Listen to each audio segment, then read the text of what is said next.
Okay, we'll start.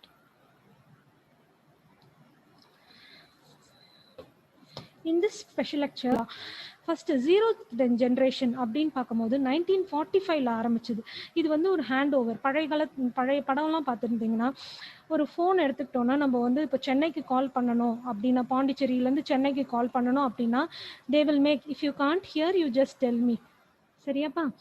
இப்போ நம்ம கால் பண்ணோம்னா என்ன பண்ணுவாங்க, நடுவில் ஒரு ஏஜென்ட் மாதிரி இருப்பாங்க, அவங்க கிட்ட கால் பண்ணி நான் வந்து சென்னைக்கு பேசணும், கால் கனெக்ட் பண்ணி கொடுங்கன்னு சொல்லுவாங்க. அந்த மாதிரி அவங்க என்ன பண்ணுவாங்க, நம்மளுக்கு கால் கனெக்ட் பண்ணுவாங்க. ஆனால் அவங்களுடைய லைன் கனெக்ஷனை அவங்க கட் பண்ண மாட்டாங்க. They will be having in பிட்வீனில் இருப்பாங்க, but they won't listen to our கால்ஸ். இன் பிட்வீனில் கனெக்ஷன் இருக்கும், நம்ம கால் கட் பண்ணும்போது அவங்களும் கட் பண்ணிடுவாங்க. அதே மாதிரி half duplex, one at a time send பண்ண முடியும், இல்லைனா ரிசீவ் பண்ண முடியும். இந்த மாதிரி ஜென்ரேஷனில் நம்ம இருந்தோம். அப்போது ஜீரோத் டெக்னாலஜிலே வந்து மொபைல் டெலிஃபோன் சிஸ்டம்ன்றது ப்ரெசென்ட் ஆயிருந்தது. ஆனால் எப்படின்னா 25 சேனல்ஸ் தான், அதுவும் 20 கிலோமீட்டர்ஸ் ரேஞ்சில் தான் ப்ரெசென்ட் ஆயிருக்கும். 25 சேனல்ஸ் 20 கிலோமீட்டர்ஸ் ரேஞ்சில் இருக்கும்போது நம்ம 25 சேனல்ஸ் தான் யூஸ் பண்ண முடியும். அப்படின்னும் போது யாராவது ஃபுல்லாக எல்லா சேனலும் ஆக்குபைடாக இருந்தால், யாராவது டிஸ்கனெக்ட் பண்ணால் மட்டும்தான் இன்னொருத்தவங்க அந்த காலை கனெக்ட் பண்ணிக்க முடியும். சரியா? இந்த மாதிரியான டெக்னாலஜிலேருந்து நம்ம அடுத்து வந்து போனது 1G டெக்னாலஜி. சரியா? இந்த 1G டெக்னாலஜி அப்படின்றது பார்த்தோம்னா, ஃபர்ஸ்ட் ஜென்ரேஷனில் அனலாக் சிக்னல்ஸ் யூஸ் பண்ணுறாங்க. நம்ம எப்படி 20 கிலோமீட்டர் 0Gயில் 20 கிலோமீட்டர்ஸ்லேருந்து நம்ம 20 கிலோமீட்டர்ஸ் ரேஞ்சில் நம்ம யூஸ் பண்ணிட்டு இருந்தோமோ, 20 கிலோமீட்டர்ஸ் ரேஞ்சில் 25 சேனல்ஸில் யூஸ் பண்ணிட்டு இருந்தோமோ, 1G டெக்னாலஜி வரக்குள்ள இன்பிட்வீன் ஒரு கண்ட்ரிக்குள்ளே நம்மளால வாய்ஸ் கால்ஸ் பண்ணக்கூடிய அளவுக்கு நம்ம இம்ப்ரூவ்மெண்ட் காமிச்சோம். ஓகே, இம்ப்ரூவ்மெண்ட் வந்தது. அதுக்கப்புறம் இது வந்து இதோடைய ஸ்பீடு வந்து பார்த்தோம்னா 2.4 கிலோபிட்ஸ் பர் செகண்ட். இப்போ நம்ம ஜிகாபிட்ஸ் வரைக்கும் வந்துட்டோம். ஆனால் அப்போ வந்து பார்த்தீங்கன்னா 2.4 கிலோபிட்ஸ் பர் செகண்ட் வரைக்கும் இருந்தது. சரியா? இது அதே மாதிரி லாஸ்ட் ஜீரோ டெக்னாலஜியில் இருந்த மாதிரி push to talk, mobile telephone systems, improved mobile telephone systems. அவங்க வந்து அந்த ரேஞ்சை இம்ப்ரூவ் பண்ணும் போதெல்லாம் என்ன பண்ணாங்க, இம்ப்ரூவ்டுன்னு வச்சுக்கிட்டாங்க. அட்வான்ஸ்டு டெலிஃபோன் சிஸ்டம் அப்படின்ற டெக்னாலஜி டேர்ம்ஸ் யூஸ் பண்ணிக்கிட்டாங்க. சரியா? ஆனால் இது எல்லாமே அனலாகில் தான் யூஸ் பண்ணிட்டு இருந்தாங்க, டிஜிட்டலுக்கு போகல. ஓகேவா? இது வந்து some of the 1G mobile phones use first ஜென்ரேஷனில் யூஸ் பண்ண ஃபோனு. அதுக்கப்புறம் இது வந்து கார்ட்லெஸ் ஃபோன் நம்ம யூஸ் பண்ணுவோம்ல, இப்போ நம்ம யூஸ் பண்ணிட்டு இருக்கோம்ல வீட்டில், அதுவே 1Gயில் இந்த மாதிரி ப்ரெசென்ட்டாக இருந்தது. 2Gயில் பார்த்தோன்னா 1990s தான் வந்து உங்களுக்கு 2Gயில் 1945 ஆரம்பிச்சது. வித்தின் 40 இயர்ஸில் வந்து பார்த்தீங்கன்னா 2G டெக்னாலஜி கொண்டு வந்துட்டாங்க. 2G டெக்னாலஜியில் they have been working so hard to introduce a communication mode of communication வந்து ரொம்ப ஈஸியாக இருக்கணும் மக்களுக்குள்ள அப்படின்றதுக்காக 2G ஒரு 40 வருஷத்துலேயே அடுத்த டெக்னாலஜி கொண்டு வந்துட்டாங்க. சரியா? அப்போ வந்து பார்த்தீங்கன்னா இதோடைய ஸ்பீடு வந்து 64 கிலோபிட்ஸ் பர் செகண்ட் ப்ரெசென்ட் ஆயிருந்தது. Voice transmission with digital signals கொண்டு வந்துட்டாங்க. டிஜிட்டல் சிக்னல்ஸ் கொண்டு வந்ததுனால நம்மளுக்கு ஸ்பீட் இன்னும் கொஞ்சம் ஸ்பீட் கண்டிப்பாகவே இன்க்ரீஸ் பண்ண முடியும். Then the services such as digital voice SMS சர்வீஸ்ன்றது எப்போ ஆரம்பிச்சாங்கன்னா 2G டெக்னாலஜி அப்போ தான் ஆரம்பிச்சாங்க. Then based on digital system ஃபுல்லாகவே ஆயிடுச்சு. GSM அப்படின்னும் போது it is nothing but circuit ஸ்விட்சிங் சிஸ்டம். நம்ம ஜிஎஸ்எம் ஜிபிஆர்எஸ் இதெல்லாம் வந்து இது வந்து ஜிஎஸ்எம் போது சர்க்கியூட் பேக்கிங் ஸ்விட்சிங் சிஸ்டம், அதாவது கனெக்ஷன் ஓரியன்ட் சிஸ்டம் வந்து அந்த நேரத்தில் நம்மளுக்கு ப்ரெசென்ட் ஆயிருந்தது. கனெக்ஷன் ஓரியன்ட்னா ஒரு மெசேஜுக்கும் there will be an acknowledgement. Connection லெஸ்னா என்னப்பா, அக்னாலஜ்மெண்ட் எதுவுமே இருக்காது. நம்ம சென்ட் பண்ணுற ஒரு பேக்கெட்டுக்குமே there will be an acknowledgement. சரியா? அதுக்கப்புறம் better quality and capacity provide பண்ணுச்சு. 2.5G அப்படின்றது அடுத்தது வந்தது. 2.5Gன்றது வந்து 2Gக்கும் 3Gக்கும் நடுவில் இருக்கிறது. ஃபைன். அந்த ஜென்ரேஷனில் என்ன பண்ணாங்க, இமெயில்ஸ்லாம் அப்போ தான் கொண்டு வந்தாங்க. இமெயில்ஸு, வெப் ப்ரௌசிங், நம்ம யூஸ் பண்ணுற வெப் ப்ரௌசிங், அதுக்கப்புறம் data speed of the data transmission, இது எல்லாமே இன்க்ரீஸ் ஆச்சு. 2.5Gயில் கேமரா ஃபோன்ஸ் அப்படின்றது 2.5G டெக்னாலஜியில் தான் இன்க்ரீஸ் ஆச்சு. ஒரு 3 மினிட்ஸ் சாங்கை 6 to 9 மினிட்ஸில் நம்மளால் டவுன்லோட் பண்ண முடியும். டவுன்லோடிங் அப்படின்ற கான்செப்ட் வந்து 2.5Gயில் தான் நமக்கு வந்தது. சரியா? அடுத்து 3G டெக்னாலஜி. 3G நம்ம எல்லாருமே யூஸ் பண்ணியிருப்போம். யூஸ் பண்ணிட்டு அதுக்கப்புறம் இப்போ நம்ம சிம் கார்டெல்லாம் 4Gக்கு மாற்றினதெல்லாம் இருக்குது. இப்போ 3G டெக்னாலஜி நீங்கள் எல்லாருமே பார்த்துருப்பீங்க. 3G டெக்னாலஜி இப்போ யார் யூஸ் பண்ண சொன்னாலுமே யூஸ் பண்ண மாட்டீங்க. ஏன்னா 4G வந்த பிறகு 3G வந்து ரொம்ப ஸ்லோவாக இருக்கே அப்படின்னு நீங்கள் ஃபீல் பண்ணுவீங்க. So you have opted for 4G சிம்முக்கு மாற்றிருப்பீங்க எல்லாரும். ஸோ அதான் இந்த 3G டெக்னாலஜி 2000s நம்ம வேர்ல்டில் பயங்கர it was playing a vital role in 3G technology. இந்த 3G technology 2 megabits per second data, ஒரு செகண்டுக்கு 2 மெகாபிட்ஸ் டேட்டா வந்து ட்ரான்ஸ்ஃபர் பண்ண முடியுது. அதே மாதிரி கம்யூனிகேஷன் ஃபாஸ்டராக இருந்தது. வாய்ஸ் குவாலிட்டியும் இம்ப்ரூவ் பண்ணியிருந்தாங்க. இமெயில்ஸு நம்மளுக்கு 2.5Gல வந்ததே கொஞ்சம் ஸ்பீட் இன்க்ரீஸ் ஆனதுனால நம்ம இமெயில்ஸ் வந்து சென்ட் பண்ணுறது ரிசீவ் பண்ணுறது பெரிய நல்ல லார்ஜர் இமெயில்ஸ் வந்து you can send and receive.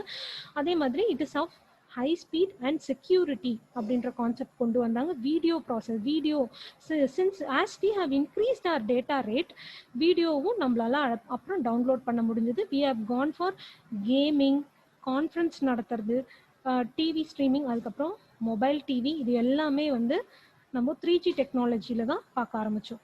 அதாவது நீங்கள் ஃபோன் வாங்க ஆரம்பித்ததுலேருந்து பார்த்துருப்பீங்க 2.5G. I think you peoples wouldn't have seen, I think so.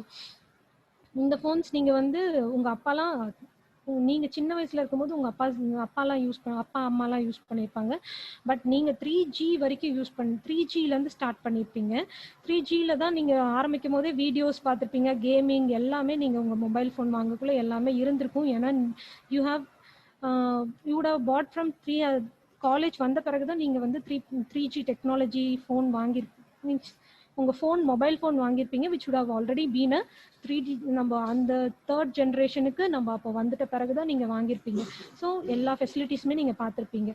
இப்போது 4G டெக்னாலஜியில் நம்ம என்ன இன்ட்ரடியூஸ் பண்ணியிருக்கோம்னா இதில் வந்து ஒரு டேர்ம் பார்த்தீங்கன்னா மேஜிக் அப்படின்னு சொல்லுவாங்க. மொபைல்லே மல்டிமீடியானா உங்களுக்கு தெரியும், சாங்ஸ், வீடியோஸ் எல்லாமே நீங்கள் டவுன்லோட் பண்ணுறது, பார்க்குறது, எல்லாமே பண்ணுறது. அதே மாதிரி இதோடைய ஸ்பீட் வந்து 300 megabits per second. Mobile broadband நீங்கள் எல்லா இடத்துலையுமே மொபைல்ஸை கனெக்ட் பண்ணிக்கலாம். குளோபல் மொபிலிட்டி சப்போர்ட் அது கொடுத்தது. அதே மாதிரி இன்டெகிரேட்டட் ப்ளூடூத், வைஃபை எல்லாமே உங்கள் மொபைலில் ப்ரெசென்ட் ஆகிருந்தது. ஸோ நீங்கள் வந்து எந்த டேட்டாவும் எப்போ வேணாலும் சென்ட் பண்ணிக்கலாம், ரிசீவ் பண்ணிக்கலாம். உங்களுக்கான சர்வீசஸை அவங்க ப்ரொவைட் பண்ணாங்க. கஸ்டமர் பேஸ்டு சர்வீசஸை 4Gயில் தான் மெயினாக வந்து கொண்டு வந்தாங்க. சரியா? Then IP based mobility. உங்கள் ஐபி அட்ரஸை வச்சு மொபிலிட்டின்றது, ஐபி அட்ரஸ்னால் என்னது? Internet protocol address. ஒருத்தவங்களுக்கும் இன்டர்நெட் ப்ரோட்டோகால் அட்ரஸ் ப்ரெசென்ட் ஆகிருக்கும், ஒரு நம்பருக்கும் ப்ரெசென்ட் ஆகிருக்கும். அந்த நம்பர் இன்டர்நெட் ப்ரோட்டோகால் அட்ரஸ் வந்து ஆத்தரைசேஷன் இருந்தால் தான் நீங்கள் உங்களுடைய சிம் கார்டு யூஸ் பண்ண முடியும். ஸோ இன்டர்நெட் ப்ரோட்டோகால் அட்ரஸ் வந்து அதை வச்சு மொபிலிட்டி வந்து உங்களுக்கு கொண்டு வந்தாங்க. அதாவது நீங்கள் ஒரு யூசர்லேருந்து இன்னொரு யூசர் கூட கால்ஸ் இன்ட்ரடியூஸ் பண்ணணும் அப்படின்னா, suppose if you want to talk with user 1 இருக்காங்க, யூசர் 2 இருக்காங்க, கால்ஸ் இன்ட்ரடியூஸ் பண்ணணும்னா உங்கள் ஐபி அட்ரஸ் வெரிஃபிகேஷன்ஸ் நடக்கும். நீங்கள் ஆத்தரைஸ்டு யூசரான்னு பார்ப்பாங்க. ஆத்தரைஸ்டு யூசராக இருந்தால் மட்டும்தான் உங்களுக்கு கால்ஸ் கனெக்ஷன்ஸ் போகும். ஸோ ஐபி அட்ரஸ் 1ல் ஐபி அட்ரஸ் 2 அப்படின்னு இருக்குன்னா, ஐபி அட்ரஸ் 1ல் இருக்கவங்க they have to give an சர்வரில் என்ன பண்ணுவாங்க, ரிக்வெஸ்ட் அனுப்புவாங்க, I have to connect to the call அப்படின்றது நமக்கு தெரியாது. But when your number dial ஆகும் போதே it will be request will be sent, IP2 அட்ரஸ்க்கு நான் கால் பண்ணணும் அப்படின்ற ரிக்வெஸ்ட் உங்களுக்கு சென்ட் ஆகும். ஸோ IP2க்கு உங்களுக்கு கரெக்டாக கனெக்ட் ஆகும். சரியா? இப்போ இங்கே தான் சர்வர் இருக்காங்கன்னா நீங்கள் வந்து சிஸ்டமில் நீங்கள் இங்கே வந்து ஹாய் அப்படின்னு அனுப்புறீங்கன்னா இங்கே உங்களுடைய ஆத்தரைசேஷன் ஃபஸ்ட்டு செக் பண்ணுவாங்க. உங்கள் மொபைலில் சர்வரில் என்ன ஆகும், ஆத்தரைசேஷன் ஃபர்ஸ்ட்டு செக் ஆகும். அதுக்கப்புறம் வந்து உங்களுடைய ஐபி அட்ரஸ் நோட் பண்ணிக்குவாங்க. அதுக்கப்புறம் என்ன ஆகும், ஆத்தரைசேஷன் ஓகேவா இருந்தால் மட்டும்தான் IP2 ஃப்ரீயாக இருக்காங்களான்னு பார்த்து உங்களுக்கு கால் எஸ்டாப்ளிஷ் ஆகும். இந்த மாதிரி ஐபி அட்ரஸ் பேஸ்டு மொபிலிட்டி வந்து உங்களுக்கு 4Gயில் தான் கொண்டு வந்தாங்க. Both cellular and broadband. அதாவது நம்ம ஃபஸ்ட்டு வந்து செல்ஃபோன் அப்படின்னு சொல்லுவோம், அடுத்தது பார்த்தீங்கன்னா திடீர்னு மொபைல் ஃபோன் அப்படின்னு சொல்லுவோம், இப்போ வந்து ஸ்மார்ட் ஃபோன் அப்படின்னு சொல்கிறோம். இது என்னப்பா இது? Cellphone, mobile phone, smart phone இப்படியெல்லாம் டிஃப்ரெண்ட் நேம்ஸில் நம்ம சொல்கிறோம். மொபைல் ஃபோன் இதெல்லாம் என்ன? செல்ஃபோன்ன்றது நம்மளுடைய டவர்ஸை மட்டும் கனெக்ட் பண்ணுறோம். சரியா? அதோட சிக்னல்ஸை மட்டும் கனெக்ட் பண்றோம். ஆனா மொபைல் போன்ல பார்த்தோம்னா, நீங்க எல்லாம் நினைச்சிருப்பீங்க, மொபைல் போன்ல பார்த்தோம்னா சேட்டலைட் அப்படின்ற ஒரு விஷயமும் நமக்கு கனெக்ட் ஆகும், இன்க்ளூடிங் டவர் சிக்னல்ஸ். சரியா? சேட்டலைட் லிங்கையும் நம்மளால ஏற்படுத்த முடியும். பட் செல்போன்ஸ்ல அந்த ஃபெசிலிட்டி இருக்காது. அதுதான் உங்களுக்கு பேசிக் டிஃப்ரென்ஸ். சரியா? ஸ்மார்ட் போன் நம்ம இப்ப யூஸ் பண்றது. ஓகே, இப்போ அடுத்தது என்ன பார்த்தோம்னா, மோர் செக்யூரா இருக்கும். இப்போ வந்து ஐபி அட்ரஸிங் பேஸ்டுன்றதுனாவே உங்களுக்கு தெரிஞ்சிருச்சு. ஆத்தரைசேஷன் எல்லாமே முடிச்ச பிறகுதான் the call will be connected. So security, அதே மாதிரி கெப்பாசிட்டி, ஹையர் கெப்பாசிட்டி, உங்களுக்கு ஹையர் டேட்டாஸ் டிரான்ஸ்மிட் பண்ணுறதுன்ற போது it can provide higher capacity and the higher data rate. Number of transmissions, number of data you are going to transmit per second is also going to be higher. அதே மாதிரி smooth global roaming. நீங்க உலகத்துல எங்க போனாலுமே உங்களுடைய sim கார்டை வச்சு எல்லா இடத்துலயுமே நீங்க பேசலாம். எக்ஸப்ட் நீங்க என்ன பண்ணும், அதுக்கான ரோமிங் ஃபெசிலிட்டி, என்ன குளோபல் ரோமிங் ஃபெசிலிட்டி மட்டும் நீங்க அந்த பர்டிகுலர் நெட்வொர்க்ல நீங்க மீன்ஸ் பெர்மிஷன் வாங்கிட்டீங்கன்னா அந்த ரோமிங் ஃபெசிலிட்டி குளோபலா உங்களால பண்ண முடியும். ஃபைன். இது எல்லாமே வந்து 4th ஜென்ரேஷன்லேயே உங்களுக்கு வந்துருச்சு. நீங்க இப்போ இங்க பாண்டிச்சேரியிலேருந்து சப்போஸ் உங்களுக்கு வந்து வேற எங்கேயாவது வேலை கிடைச்சிருச்சு, நீங்க இங்க மீன்ஸ் இந்தியாவிலேருந்து அப்ராட் போறீங்க அப்படின்னா நீங்க லோக்கல் நம்பர் வச்சு நீங்க உங்களோட வாட்ஸ்அப்லாம் யூஸ் பண்ண முடியும். But you have to enable your roaming facility throughout the world. global roaming facility நீங்க enable பண்ணிக்கிட்டீங்கன்னா அந்த நெட்வொர்க், சப்போஸ் நீங்க வோடஃபோனோ ஏர்டெல்லோ எது யூஸ் பண்றீங்களோ global roaming facility ஆக்டிவேட் பண்ணிக்கிட்டீங்கன்னா you can use your sim card itself. அதையும் நீங்கள் பார்ட்டாக வச்சுக்கலாம். அதே மாதிரி இப்போ இந்த 3rd ஜென்ரேஷன் பார்ட்னர்ஷிப் ப்ராஜெக்ட், இப்போ நம்ம இந்தியாவில் இருக்கோம், அமெரிக்கா, லண்டன், அந்த மாதிரி நிறைய ஊருக்கு இருக்கு, நிறைய கண்ட்ரீஸ் நம்மளுக்கு ப்ரெசென்ட் ஆயிருக்கு. இப்போ இந்த கண்ட்ரீஸ் எல்லாருமே சேர்ந்து they have made one 3rd generation partnership project, and இது ஒரு umbrella மாதிரி. they have come under an umbrella that இப்படிதான் இருக்கணும் அப்படின்ற மொபைல் டெக்னாலஜி எங்களுக்கு இந்த மாதிரி நீங்க 4G இன்ட்ரடியூஸ் பண்ணும்போது எல்லாருக்குமே சேம் ஃபெசிலிட்டிஸ் கிடைக்கணும் அப்படின்றதுக்காக they have undergone a partnership. அதுதான் வந்து 3GG. அந்த பார்ட்னர்ஷிப் 4th ஜென்ரேஷன்ல தான் கொண்டு வந்தாங்க. அதே மாதிரி நம்மளுடைய வீடியோஸ் எல்லாமே டவுன்லோட் பண்ணுறதுக்கு லாங் டேர்ம் எவாலுவேஷன் அப்படின்ற டேர்ம் யூஸ் பண்ணுவாங்க. சரியா? அடுத்தது பார்த்தீங்கன்னா 5G டெக்னாலஜியில் இப்போ 4Gலேயே நம்ம எல்லாமே யூஸ் பண்ண ஆரம்பிச்சிட்டோம். 5Gயில் என்ன பண்ணுறாங்க, வயர்லெஸ் வேர்ல்டு வைடு வெப். நீங்கள் இன்னும் இது யூஸ் பண்ண you wouldn't have used this. wireless world wide web அப்படின்றது மொபைல் ஃபோனில் சப்போர்ட் பண்ணுற மாதிரி கொண்டு வராங்க. இந்த வயர்லெஸ் வேர்ல்டு வைடு வெப் நம்ம ஏற்கனவே வேர்ல்டு வைட் வெப் யூஸ் பண்ணிட்டு தான் இருக்கோம், wwwன்னு யூஸ் பண்ணிட்டு தான் இருக்கோம். இப்போ wireless world wide web use பண்ணுறதுனால என்ன அப்படின்னா, the thing is mobile first approach. Mobile யூசர்ஸ்க்கு they give a என்ன சொல்றது, மொபைல் யூசர்ஸ்க்கு அவங்க ஃபர்ஸ்ட் ப்ரிஃபரன்ஸ் கொடுக்குறாங்க. இப்போ நீங்கள் சில ஆப் வந்து பார்த்தீங்கன்னா மொபைலில் யூஸ் பண்ண முடியாது, லேப்டாப் தான் வேணும், சிஸ்டம் தான் வேணும். அது இல்லாமல் மொபைல் யூசர்ஸாலையும் எல்லா ஆப்பையும் ஓப்பன் பண்ணுற மாதிரி கொண்டு வர போகிற டெக்னாலஜி தான் WWW, that is 4W, wireless world wide web. சரியா? இது வந்து டைனமிக் அண்ட் சீம்லெஸ் கனெக்டிவிட்டியாக இருக்க போது 2020 லேட் அந்த ப்ராஜெக்ட் எப்போ ஆரம்பிச்சதுன்னா 2010ஸ்லேயே ஆரம்பிச்சிட்டாங்க. இப்போ 2020 வர it is going to launch அப்படின்னு சொல்லியிருக்காங்க. ஃபைன். இந்த இது வந்து மொபைல் யூசர்ஸ்க்காகவே மெயினாக இருக்க போகிற மெயில் டெக்னாலஜி அப்படின்னு சொல்கிறாங்க. Then all mobile networks will use mobile IP. கண்டிப்பாக உங்களுக்கு ப்ரெசென்ட் ஆயிருக்கும். அதே மாதிரி செவ்ரல் மொபைல்ஸ், ஒரு மொபைல் வந்து செவ்ரல் மொபைல்ஸ், நம்ம இப்போ 5 மொபைல் அந்த மாதிரி இல்லாமல் நிறைய மொபைல்ஸ் கூட வயர்லெஸ் நெட்வொர்க்ஸ் கூட அட் அ டைமில் கனெக்ட் பண்ண முடியும். ஸ்மார்ட் ஆண்டனாஸ் யூஸ் பண்ணும்போது 3D இன்டர்நெட், அதுக்கப்புறம் நெட்வொர்க் வர்ச்சுவல் ரியாலிட்டி உங்களுக்கே தெரியும், அந்த பர்சன் வந்து நேர்லேயே இருக்க மாதிரியே இருக்கும். இன்டர்நெட் 3D வேர்ல்டு கொண்டு வர போகிறாங்க. அதே மாதிரி நம்மளுடைய மேனேஜ்மெண்ட் அந்த டயக்னைசிஸ், நம்மளுடைய சுற்றி இருக்க ஏரியாவுடைய வெதர் ஃபோர்காஸ்டிங், அந்த மாதிரி என்ன நடக்க போகுதுன்றதை டயக்னைஸ் பண்ணுறது. அதுக்கப்புறம் encryption is just for security பர்பஸ்க்காக. சென்ட் பண்ணுற டேட்டா கூட you are going to add one key, they are going to add one key. நடுவில் யாரும் அந்த டேட்டாவை வாட் யூ சே, அந்த டேட்டாவை யாரும் வந்து they should not see our data, see and understand our data, right? அதனால நம்ம எந்த டேட்டா சென்ட் பண்ணாலும் அது கூட ஒரு என்கிரிப்ஷன் கீ, ஒரு கீ போட்டு சென்ட் பண்ணி அனுப்புவோம். இப்போ நீங்கள் ஹாய்ன்னு அனுப்புறீங்கன்னா, நீங்கள் அனுப்புகிற ஹாய் வந்து உங்கள் ஃப்ரெண்டுக்கு மட்டும்தான் தெரியணும் அப்படின்னா நீங்கள் ஹாய் அப்படின்னு அனுப்பக்குள்ள they will send add some data, secure data 011 அந்த மாதிரி அனுப்பிட்டாங்கன்னா இது நீங்கள் என்ன டேட்டா அப்படின்றது உங்களுக்கு பார்க்குறவங்களுக்கு தெரியாது. பட் யுவர் ஃப்ரெண்ட் நோஸ் இந்த இதை ரிமூவ் பண்ணணும், ரிமூவ் பண்ணிட்டு பார்த்தா இட் இஸ் ஹாய் அப்படின்றது உங்களுக்கு தெரியும். ஸோ த சேம் செக்யூரிட்டி பர்பஸ்க்காக கொண்டு போகிறாங்க the flexible and they will be providing antivirus. இதுலேயும் பார்த்தீங்கன்னா ஃபோன் மெமரி லார்ஜாக இருக்கணும். அதே மாதிரி இது வந்து டயலிங் ஸ்பீட் வந்து டயலிங் ஸ்பீடும் இருக்கும், more clarity of audio and video. சரியா? இப்போ 6G டெக்னாலஜிக்கு நம்ம போகிறோம். 6G டெக்னாலஜி அப்படின்னு வந்துட்டோம். இது வந்து கண்டிப்பாக நம்ம 5Gலே we have come out with full wireless. அப்போ 6G டெக்னாலஜி உங்களுக்கு எப்படி இருக்க போகுது? வயர்லெஸ்ஸாக தான் இருக்க போகுது. எந்த ஒரு லிமிடேஷன்ஸுமே அந்த வயர்லெஸ்க்கு கிடையாது. ஓகே, அதே மாதிரி இன்க்ரெடிபிள் டிரான்ஸ்மிஷன் ஸ்பீடு வந்து நீங்கள் 5G வரைக்குமே பார்த்தீங்கன்னா ஜிகாபிட்ஸில் தான் டிரான்ஸ்மிட் ஆகும். பட் டெராபிட்ல உங்களுக்கு ரேஞ்ச் டிரான்ஸ்மிஷன் ரேஞ்ச் வந்து டெராபிட்ஸில் இருக்க போகிறதுனால உங்களுக்கு வந்து it will be having more transmission speed. Zero distance connectivity, நீங்கள் பக்கத்துல இருந்து பேசுறது மாதிரியே தான் இருக்கும். ஓகேவா?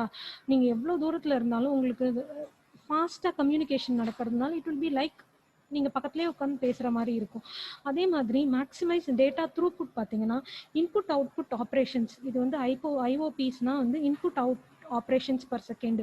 ஒரு நிமிஷத்துக்கு நீங்கள் அனுப்ப போகிற இன்புட்டும் அவுட்புட்டும் வந்து இட் வில் பி மேக்ஸிமைஸ்ட். ஃபைன். அதே மாதிரி இதோடைய ஃபீச்சர்ஸ் எப்படி இருக்குன்னா 5.8 GHz வரைக்கும் இருக்கும். பேண்ட்வித் வந்து 1 Gbps per second, 40 Mbps connectivity உங்களுக்கு ப்ரெசென்ட் ஆயிருக்கும். Speed ultra broadband internet service, நம்ம இப்போ யூஸ் பண்ணுறது ப்ராட்பேண்ட் இன்டர்நெட் சர்வீஸ், அதுவே ஸ்பீடாக தான் இருக்கும். இது வந்து அல்ட்ரா ப்ராட்பேண்ட் இன்டர்நெட் சர்வீஸ். அதே மாதிரி இதோட கெப்பாசிட்டியும் லார்ஜாக இருக்கும். இப்போ நம்ம மெயில்ஸ் எல்லாம் யூஸ் பண்ணும் போது சில டைம் நம்ம நிறைய மெயில்ஸ் வந்துச்சுன்னா your storage is full, delete some mails அப்படின்னு வரும் மெசேஜ். ஸோ இட் இஸ் உங்களுக்கு வந்து ஸ்டோரேஜ் கெப்பாசிட்டி இன்னும் அதிகமாக போகுது. So you can receive more of the data and send more of the data. Circuit and packet ஸ்விட்சிங், அதாவது connection oriented and connectionless, ரெண்டு டிரான்ஸ்மிஷனுமே இதில் பாசிபிளாக இருக்கும். அதே மாதிரி 3D இன்டர்நெட் கான்செப்ட் ஃபுல்லாக 3Dயாக மாற்றிடுவாங்க. தென் இதில் வந்து பார்த்தோன்னா நம்மளுக்கு அபவுட் போர்ட் டிவிஷன் மல்டிப்ளெக்ஸஸ். இது வந்து wide band port division multiplexes for engaging more number of users. இது வந்து அதே மாதிரி ultra wide band radio technology use பண்ண போகிறாங்க. இது வந்து LTE, same videos and audios download பண்ணுறதுக்கு லாங் டேர்ம் எவல்யூஷனுக்கு நம்ம என்னெல்லாம் டவுன்லோட் பண்ணுறோமோ அதுக்காக யூஸ் பண்ண போகிற ஒரு protocol. 3GG again the partnership with the same, நம்ம எல்லாருக்கூடையும் பார்ட்னர்ஷிப் போட்டு இந்த மாதிரி தான் 6G டெக்னாலஜிஸ் இருக்கணும் அப்படின்ட்டு கொண்டு வருவாங்க. தென் இந்த மொபைல் டெலிகம்யூனிகேஷன் சிஸ்டம் யூனிவர்சலாக ப்ரெசென்ட் ஆயிருக்கும். இது வந்து இன்னொரு டேர்ம் என்ன சொல்கிறாங்கன்னா evolve enhanced data rate for GSM evaluation. Okay, இதோடைய அட்வான்டேஜஸ் எப்படி இருக்குன்னு பார்த்தா it protects your mobile and secure your data. Fine. Super fast streaming without பஃபரிங்கே இருக்காது. ரியல் டைம் ஆன்லைன் கேமிங் உங்களால் பண்ண முடியும். Massively reduced lag while gaming. ஓகேவா? அப்புறம் ரெக்கார்ட் கால்ஸு, அந்த கால்ஸை வந்து நம்ம இமெயில்ஸுக்கு ஃபார்வர்ட் பண்ண முடியும். அந்த இமெயில்ஸ்க்கும் ஃபார்வர்ட் பண்ண முடியும், மற்ற நம்பர்ஸ்க்கும் நம்மளால் ஃபார்வர்ட் பண்ண முடியும். அதே மாதிரி இன்டெலிஜென்ட் பேட்ரிஸ் நம்மளுக்கு ப்ரெசென்ட் ஆகிருக்கும். ஸ்டோரேஜ் கெப்பாசிட்டி வந்து ரொம்ப அதிகமாகவே இருக்கும். இது வந்து மொபைல் டு டிவி நம்ம கனெக்ட் பண்ணும் போது இப்போ நம்மளுக்கு அது ப்ரெசென்ட் ஆகிருக்கு. மொபைல் டு டிவி நம்ம கனெக்ட் பண்ணும் போது ரெசல்யூஷன் ரொம்பவே நல்லாயிருக்கும். சரியா? இதுக்கு என்ன தேவை? இந்த 6G டெக்னாலஜிக்கு நமக்கு தேவைப்படுறது smart antenna, high capacity fibre optic network, okay, large internal memory. இது மூணுமே இருந்தால் தான் நம்ம 6G டெக்னாலஜி யூஸ் பண்ண முடியும். அந்த ஃபோனில் ப்ரெசென்ட் ஆயிருந்தால் தான் 6G டெக்னாலஜி நம்மளால் யூஸ் பண்ண முடியும். த நெக்ஸ்ட் திங் இஸ், இப்போ நம்ம யூஸ் பண்ணிட்டு இருக்க டெலிகம்யூனிகேஷன் நெட்வொர்க் இப்படி தான் ப்ரெசென்ட் ஆயிருக்கும். ஒரு வயர்லெஸ்ஸோ இல்லை டிஜிட்டல் சப்ஸ்கிரைபர் லைனோ இல்லை கேபிள் யூஸ் பண்ணும் போதோ ஃபைபர் ஆப்டிக் கேபிள் யூஸ் பண்ணும் போதோ மொபைல் யூஸ் பண்ணும் போதோ you are going to have these many agents in between. இந்த ஏஜென்ட்ஸ் எல்லாம் தாண்டி தான் நம்மளுடைய நெட்வொர்க் ஆத்தரைசேஷன் நம்ம கால் கனெக்ட் பண்ணுறது எல்லாமே நடக்கும். பட் 6Gல பார்த்தீங்கன்னா ஜஸ்ட் கிளவுட் கம்ப்யூட்டிங். நம்மளுடைய நம்ம என்ன கால் கனெக்ட் பண்ணோன்றோமோ everything will be present in the cloud. கிளவுட்ன்ற போது it is a area where all the applications எல்லா அப்ளிகேஷன்ஸுமே நம்ம இந்த இடத்துல ப்ரெசென்ட் ஆயிருக்கும். கிளவுட்னோடனே it's a group of applications. நிறைய அப்ளிகேஷன்ஸ் நமக்கு தேவையான எல்லா சாஃப்ட்வேர்ஸ் அப்ளிகேஷன்ஸ் எல்லாமே நம்மளுக்கு இந்த இடத்துல ப்ரெசென்ட் ஆயிருக்கும். You don't need any agent. நீங்கள் இதை கனெக்ட் பண்ணால் just using your IP address you are just going to connect with the end user. சரியா? ஏதாவது ஆப் வேணும்னா ஜஸ்ட் உங்கள் மொபைல்லேருந்து நீங்கள் சர்ச் பண்ணிங்கன்னா இந்த ஐபியில் ப்ரெசென்ட் இந்த க்ளவுடில் ப்ரெசென்ட் ஆயிருக்கும். ஜஸ்ட் ஆக்சஸ் பண்ணி உங்கள் மொபைலில் நீங்கள் அந்த ஆப்பை ஸ்டோர் பண்ணிக்கலாம். Just no need of in between இந்த ஏஜென்ட்ஸ் யாருமே உங்களுக்கு தேவை கிடையாது. கிளவுட்ல ப்ரெசென்ட் ஆயிருக்கும். Everything will be stored in cloud. Cloud computing உங்களுக்கு தெரிஞ்சிருக்கும். Everything will be stored in the cloud. கிளவுட்லேருந்து நம்ம ஐபி அட்ரஸ் வச்சு ஆத்தரைசேஷன் இருந்தால் you can directly access for the apps and the phone connections. இப்படி தான் இப்போ இந்த கிளவுட்ல உங்களுக்கு வந்து ஒரு கிளவுட்ஸ் ப்ரெசென்ட் ஆயிருக்கு. ஜஸ்ட் என்ன பண்ணும், நம்மளுடைய யூசர் என்ன பண்ணுவாங்க, கேன் ஐ யூஸ் இந்த நெட்வொர்க் வந்து ஃப்ரீயாக இருக்கான்னு கேட்பாங்க. எஸ் அப்படின்னா கால் உங்களுக்கு கனெக்ட் ஆக போகுது. There is no other agents will be present in 6G technology. Fine. IP addressing is going to play a major role. Fine. எல்லாமே கிளவுட்ஸில் எந்த டேட்டாஸ் வேணும்னாலும் கிளவுட்ஸில் ப்ரெசென்ட் ஆயிருக்கும். You can access it through your IP address use பண்ணி நீங்கள் access பண்ணிக்கலாம். அதே மாதிரி now what we have seen is the 3G inradhu operator centric. Operator ku it was the first technology which uses digital illaya. So digital number 3G inradhu வந்து operator centric present ஆயிருந்தது. 4G அப்படின்றது வந்து service சென்ட்ரிக்காக present ஆயிருந்தது. 5Gன்றது user centric, நமக்கு தேவையானதாக present ஆயிருக்கும். 6G அப்படின்றது user centric plus service centric. இதில் ரெண்டுத்துலையுமே யூசரையும் கான்சென்ட்ரேட் பண்ணுவாங்க, service the other things are also concentrated in 6G. This is a main difference. Okay.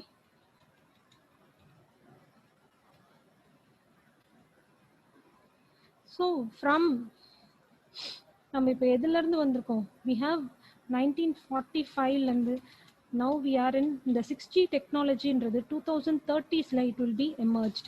2030s you will be using 6G technology probably or before. இப்போ சைனாலலாம் பார்த்தீங்கன்னா 6G technology இப்போவே use பண்ண ஆரம்பிச்சிட்டாங்க. now we are about to launch 5G technology. Maybe in 2030s or before we'll be having 6G technology. இன்னொரு விஷயம் பார்த்தீங்கன்னா, இப்போ சிஸ்டம்ல நான் பார்த்தது எனக்கு ரொம்ப பிடிச்சது அது என்னன்னா, ஜஸ்ட் நம்ம இப்போ ஒரு சிஸ்டம் இருக்கு, நம்ம இப்போ ஃபோன் யூஸ் பண்ணிட்டு இருக்கோம். சிஸ்டம் டு சிஸ்டமே நான் சொல்றேன். சிஸ்டம்ல நீங்க ஏதோ டைப் பண்றீங்க, இல்லை மொபைலில் ஏதோ டைப் பண்ணுறீங்க, இதில் வந்து ஜஸ்ட் ஸ்க்ரீன் ஷேரிங் பண்ணுறாங்க. அந்த ஸ்க்ரீன் ஷேரிங் மூலயமா ஜஸ்ட் ஸ்க்ரீன் ஷேர் பண்ணிவிட்டு நம்ம இங்கே என்ன டைப் பண்ணியிருக்கோமோ, இல்லை ஒரு நோட் வச்சுக்கோங்க, இங்கே நோட்டில் நீங்கள் வந்து ஏபிசிடி அப்படின்னு எழுதுறீங்கன்னா நீங்கள் என்ன பண்ணுறீங்க, அந்த நோட்டில் இருக்கிறது just they are using some device. இது நீங்கள் சர்ச் பண்ணி பாருங்கள். It was I studied this but I forgot. இந்த ஏபிசிடி அப்படின்றது ஜஸ்ட் இந்த நோட்டில் இருக்கிறது கம்ப்யூட்டரில் அப்படியே வந்து ட்ரான்ஸ்ஃபர் பண்ணுறாங்க by using some device. Okay, அது அப்படியே இந்த நோட்டை ஸ்கேன் பண்ணுறாங்க. ஸ்கேன் பண்ணி they are just taking it out here, இந்த கம்ப்யூட்டர் ஸ்க்ரீனுக்கு கொண்டு வராங்க.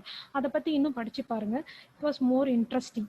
சரியா? அந்த மாதிரி டெக்னாலஜிஸ்லாம் இப்போ நம்மளுக்கு வரப்போகுதுன்னு நினைக்கும் போது will be very it was very interesting to read. நீங்கள் அதை படித்து பாருங்கள், படிச்சுட்டு உங்களுக்கு ஃபீட்பேக் கொடுங்க. ஓகே பாப்பா, that's about today's special lecture.